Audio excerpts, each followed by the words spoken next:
Attirer dans les rangs du parti les 9 millions d'enfants allemands et les transformer en nazis fanatiques. Hitler va jouer habilement la carte de la menace et de la séduction.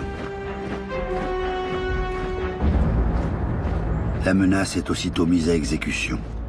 Dès 1933, les organisations de jeunesse des partis politiques concurrents sont dissoutes et rattachées à la jeunesse hitlérienne.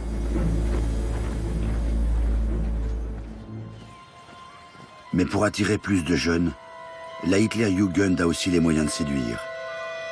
Elle obtient le monopole des camps d'été, point culminant de l'année pour les associations. Loin des parents, dans un cadre qui semble si libre et aventureux, l'éducation idéologique est d'autant plus facile. Par le loisir, par la communauté et par la fête, c'est la promesse d'un avenir heureux qui se dessine. Encadrés par des chefs à peine plus âgés qu'eux, les enfants en redemandent. Le nombre d'adhérents grimpe en flèche. En moins d'1 an, la Hitlerjugend passe de 100 000 à plus de 2 millions de membres. Le soir, sous les étoiles, c'est l'heure des exposés idéologiques destinés aux plus jeunes, qui glorifient Hitler et la supériorité raciale nazie.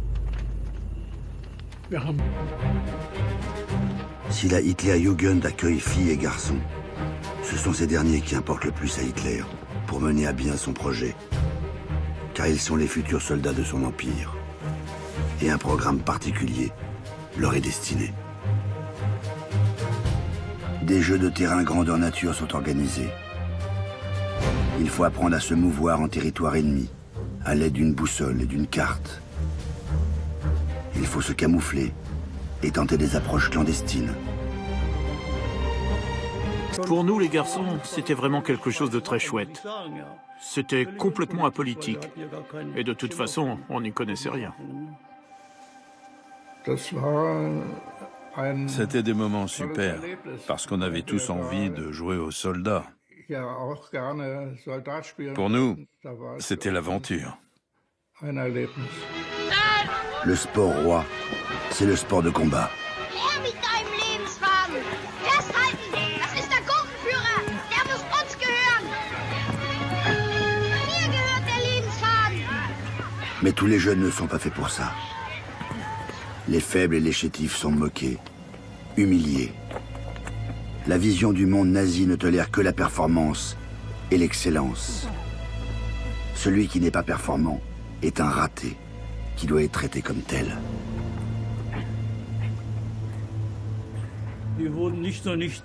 Non seulement ils n'étaient pas bien considérés, mais en plus ils subissaient des brimades. Les responsables de la jeunesse hitlérienne les prenaient à partie et les martyrisaient littéralement. Et il est aussi arrivé qu'ils se fassent frapper. Ça aussi, c'était vraiment terrible. C'était une foutue époque. Ceux qui, comme moi, étaient des athlètes, faisaient tousser les doigts dans le nez. Et ceux qui n'y arrivaient pas, ils en souffraient.